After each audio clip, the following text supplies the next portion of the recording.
আসসালামু আলাইকুম ওয়া রাহমাতুল্লাহ।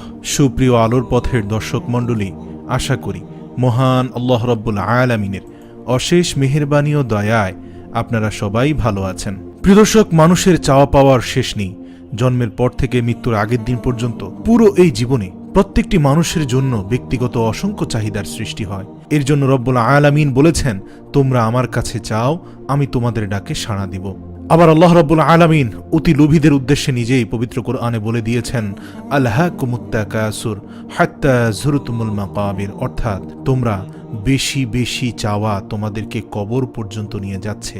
তো প্রিয় দর্শক, মানুষের এই আরো কিন্তু চাওয়ার শেষ নেই। আল্লাহ পাক নিজেই মানব জাতির এই গুণের বর্ণনা করেন যে মানব জাতি আরও বাঁচবো, আরও খাবো, আরও চাই।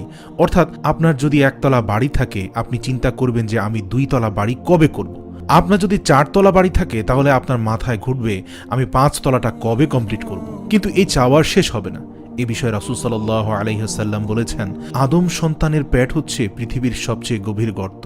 এই আদম সন্তানকে 1 পৃথিবী পরিমাণ স্বর্ণমুদ্রা দেওয়ার পরে যদি বলা হয় তুমি কি আর কিছু চাও, তখন সে বলবে, হে রব, দেওয়ার মতো আর কিছু আছে কি? জেনে রেখো, আদম সন্তানের পেট শুধু মাটি দ্বারাই ভরবে। এটা সত্য, মানুষ কবরে যাওয়ার পরে তার চাহিদার শেষ হয়। দুনিয়াতে যতদিন বেঁচে থাকে চাহিদার কোনো শেষ নেই, একমাত্র আল্লাহওয়ালা ছাড়া।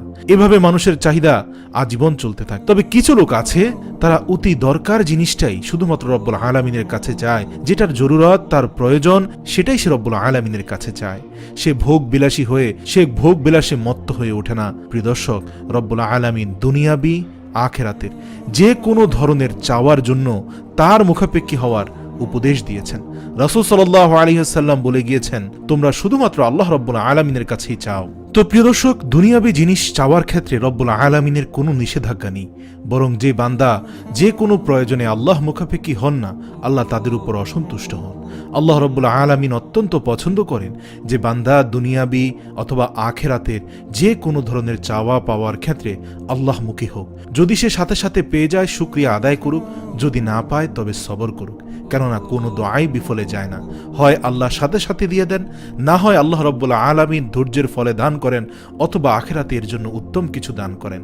সর্বমুহূর্তে মনে রাখতে হবে, রব্বুল আলামিন যে সিদ্ধান্ত নেন সেটি সঠিক এবং সেটি আমাদের জন্য কল্যাণকর। তো প্রিয় দর্শক, আসুন আমরা আল্লাহর দরবারে চাই এবং সম্পদের মালিক হই। প্রিয় দর্শক, আল্লাহ এমনটি বলেননি যে তোমরা আমার কাছে চাও, আমি তোমাদের দিব না, বা তোমরা গরিব হয়ে যাবে।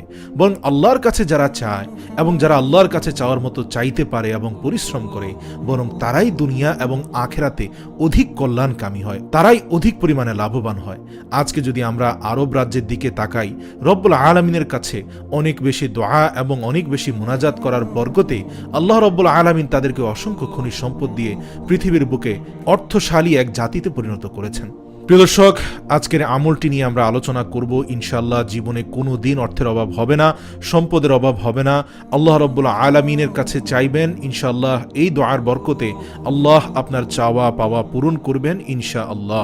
খালেস নিয়তে দোয়াটি পড়ার পূর্বে অবশ্যই দুরূদ শরীফ পড়বেন এবং দোয়াটি শেষ করার পরে পুনরায় 3 থেকে 4 বার দুরূদ শরীফ পড়ে নেবেন। প্রিয় দর্শক, দোয়াটি হচ্ছে, আল্লাহুম্মা ইন্নী আউযু বিকা মিনাল কুফরি ওয়াল ফাকরি ওয়া আউযু বিকা মিন আযাবিল কবরি লা ইলাহা ইল্লা আনতা সুবহানাল্লাহ। প্রিয় দর্শক, দোয়াটির অর্থ হচ্ছে, হে আল্লাহ, আমি আপনার কাছে কুফরের হাত থেকে আশ্রয় চাই, আপনার কাছে আমি অহংকারের হাত থেকে আশ্রয় চাই।